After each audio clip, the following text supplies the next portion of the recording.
My nightmare stepmother burned all of my late mother's belongings, and by doing so put my dad in the hospital. I went nuclear on her. My stepmother and I have never got along, and I'll never forget the night she drunkenly called me, bragging about the fact she just burned all of my late mother's belongings. I burned them. It was all junk anyway. I've always hated how you guys kept her a part of your life. You need to learn to let go. You should look at it as a favor, really. I couldn't muster up words and just hung up. I sat in silence for a minute before receiving a flood of notifications from her. She was sending me pictures upon pictures of ashes, accompanied by laughing emojis. My dad and I were actually on a camping trip when this happened, so I woke him up to tell him. He thought I was joking, but when I showed him proof, he went pale. He stepped outside his tent and started clutching his chest and having a heart attack. I called an airlift. It took 15 minutes for the helicopter to arrive, and we immediately got in. The doctors told me not to get my hopes up, and all this was happening while my stepmother was blowing up my phone demanding I answer her calls. I ignored them, however, and held my father's hand the entire time. He made it to the hospital, and they admitted him to the ICU, where he was hooked up to all these machines. I sat by his bedside, holding his hand, watching his chest rise and fall. The thought of losing him was unbearable. I tried to be strong, but the guilt was overwhelming. I thought if I hadn't told him, he would have been okay. But deep down, I knew that wasn't true. After what felt like an eternity, the doctors managed to stabilize him. They said he was lucky that he'd pulled through, but he was still in a fragile state. Any more stress could be dangerous, even fatal. For the next few days, I barely left my dad's side. Every time I stepped out of the room, I felt anxious. I was terrified that something would happen while I was gone. The doctors kept saying he needed rest, and that stress was the worst thing for him right now.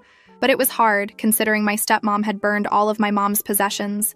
My stepmom was always bitter about my mom and the sweet things that our family said about my mom. Last Thanksgiving, we were all gathered around the dining table. It was the first time my dad had brought his new girlfriend, my soon-to-be stepmom, to a family holiday. Everyone was curious about her. They were eager to meet the woman who had finally brought a smile back to my dad's face after years of grief. I remember sitting next to my dad, my stepmom on his other side, her hand resting in his. She seemed a little nervous, but who wouldn't be meeting the whole family for the first time? My dad kept reassuring her. As we were making plates for the table, the conversation naturally drifted to memories of my mom. It was like that every year. No matter how much time had passed, she was always present in the room with us. Aunt Linda told my stepmom that she was just as beautiful as Mary was. Mary was my mother. My brother sure knows how to pick them, she said with a smile. There was a murmur of agreement around the table, and I saw my stepmom's smile fade for a moment, but she quickly bounced back and nodded politely. As the dinner went on, the stories about my mom started flowing, how she used to make the best pecan pie, how she would always sneak an extra slice to my cousin Jake, and how she had this way of making everyone feel special. My stepmom sat there, smiling and nodding, but I could feel the tension building in her. It was when Uncle Joe started the prayer that the energy in the room really shifted. We all bowed our heads, and Uncle Joe, who always led the blessing, began to speak. Lord, we thank you for this meal and for the family gathered here today. We ask that you bless our food and our time together, and we especially ask that you continue to bless Mary's soul. May she rest in peace, and may she know that she is missed dearly every day. As soon as he mentioned my mom's name, I felt my stepmom shift uncomfortably in her seat. Her hand, still holding mine under the table, suddenly felt tighter. I looked up at her, and though her eyes were closed for prayer, I could see how uncomfortable she felt. It was in that moment I realized she was bitter. Bitter about my mom, about the way we all still talked about her, about the fact that no matter how hard she tried, she would always be competing with a ghost. When the prayer ended, she quickly let go of my hand and reached for her wine glass, taking a long sip as the rest of the family echoed, Amen. My dad, oblivious, just smiled at her and gave her hand another reassuring squeeze, but I saw it. One day at the hospital, my dad woke up, and he was more alert than he had been in days. He looked at me with those tired eyes and said he needed to talk to Stephanie. I was scared for him and of what could happen if we pushed her too far, but my dad was insistent. He wasn't the type to let things slide, and I knew that holding on to this, letting it fester,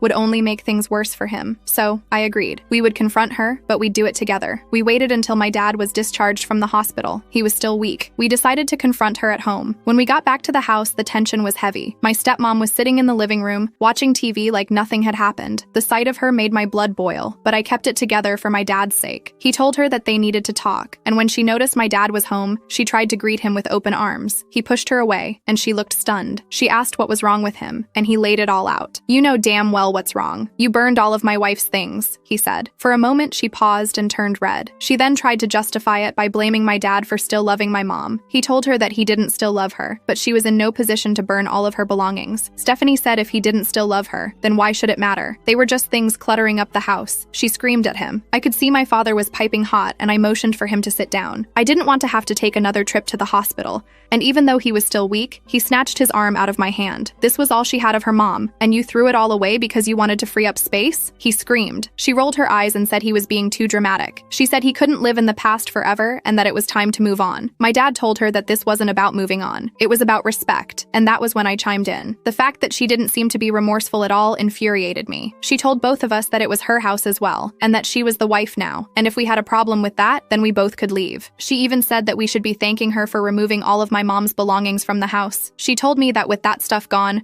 we could both heal faster and not have a constant reminder that she was dead. My dad said he paid the mortgage and that his name was on the documents. He told her she needed to leave immediately. This seemed like the final straw for him, not including the fact that she did not visit him while he was in the hospital. She refused to leave, and the argument got heated. My dad looked pale again, and I forced him to the couch. I told her to leave him alone. She didn't care that she was causing him so much pain. After my dad's color returned and his breathing was stable, I helped him to the bed. The morning after the confrontation was eerily quiet. The tension from the night before hung in the air. It was impossible to ignore. My dad was still in bed, exhausted and emotionally drained from everything that had happened. I could hear his slow breathing through the thin walls. I made my way downstairs, half expecting to find her gone. But no, she was there, sitting at the kitchen table with a cup of coffee in hand, as if nothing had happened. She didn't even look up when I walked in. Her focus was entirely on her phone. Her fingers moved rapidly across the screen. As I poured myself a cup of coffee, the phone calls started. First, it was my aunt. She asked me what was going on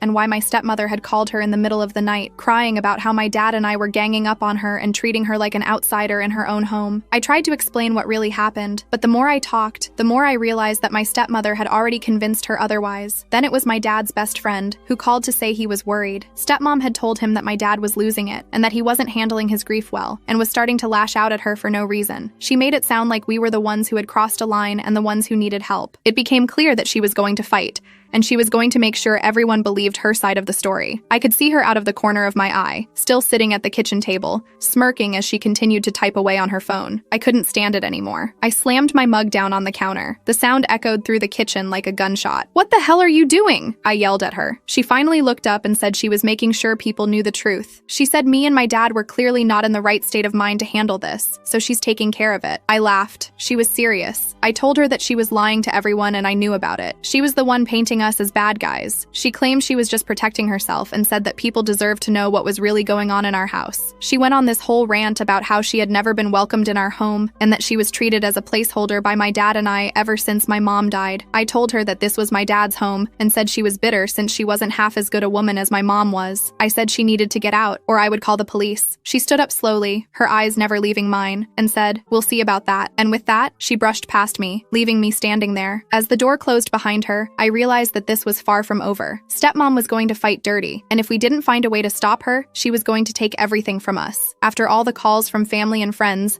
my dad started stressing, and then his health started to decline again. He was stressed all the time, barely sleeping, and it was taking a toll on his heart. The doctors warned us that he couldn't take much more of this, that if things didn't change, he might not make it. I couldn't stand by and watch her destroy him. We needed to get her out of our lives, but she wasn't going to go quietly. That's when I realized we needed legal help. We found a lawyer who specialized in family law, and we started the process of filing for divorce. It was grueling, and my stepmom fought us every step of the way. But the more she fought, the more her true colors showed. She tried to play the victim, to paint us as the bad guys, but it didn't work. The court saw through her lies and saw the damage she was trying to do. She had no remorse or empathy, just a burning desire to get what she wanted, no matter who it hurt. The divorce was ugly. She dragged it out as long as she could, trying to drain us financially and emotionally. But in the end, the court ruled in our favor. She was forced to leave, and we were finally free of her. After she was gone, it took time for us to heal. My dad's health slowly improved, but he was never the same. The stress had taken its toll, and he was more fragile than ever. We focused on rebuilding our lives, on finding a new normal. It wasn't easy, and there were days when the weight of everything we'd been through felt like too much to bear. But we had each other, and that was enough. We didn't talk much about my mom's things after that. The loss was too painful. One day, as we were going through some old boxes in the attic, I found a small envelope tucked away in the corner. It was addressed to me in my mom's handwriting. My heart skipped a beat as I opened it. Tears formed in my eyes as I read the words she'd written to me before she passed. She talked about how much she loved me and how proud she was of the person I was becoming. And at the end, she wrote, "No matter what happens, always remember that I'm with you. In every memory, every moment, I'm there." I held the letter close to my chest and felt a sense of peace that I hadn't felt in a long time. My mom was gone, but she was still with me in every memory, in every moment, and no one could ever take that away. As time passed, the pain started to fade. My dad and I were closer than ever. together. We knew that we couldn't change the past, but we could determine our future. And that's exactly what we did. We moved to a new house. It was a fresh start. The first night in our new home, we sat on the porch, watching the sunset, and my dad turned to me with a small smile. "We made it," he said. "Yeah," I agreed. "We did." And through it all, I knew that my mom was watching over us and that she would have been proud of the people we had become.